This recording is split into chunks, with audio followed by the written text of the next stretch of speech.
মানুষকে চেনা কিন্তু সহজ নয়।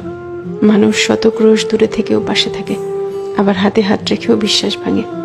মানুষ গভীর ভালোবাসাও গোপন রাখে, আবার প্রতারণার ইচ্ছা নিয়েও অকপটে বলে দেয় ভালোবাসি। মানুষ থাকবো বলেও হারিয়ে যায়, চলে যাচ্ছি বলে বারবার পিছু ফিরে তাকায়। কেউ আলোর পাশাপাশি অন্ধকারেও পাশে থাকে, কেউ আবার ভালো থাকে কেড়ে নিয়ে লিখে দেয় ভালো থেকো। মানুষ মায়া কান্নাও কাঁদে, মানুষ ডিপ্রেশনেও হাসে। এই জন্য মানুষকে চেনা কঠিন, সত্যি কঠিন বটে। মানুষে মানুষে তফাৎ, ভেতরে বাহিরে তফাৎ, কথা কাজে তফাৎ, তফাৎ মন কিংবা মনুষ্যত্বে। তাই মানুষ চেনার ব্যাপারে খুব বেশি আত্মবিশ্বাসী হতে নেই। কাউকে পুরোটা চিনে ফেলেছি ভাবলে কষ্ট পাওয়ার সম্ভাবনা বেশি থাকে, সত্যিই বেশি থাকে।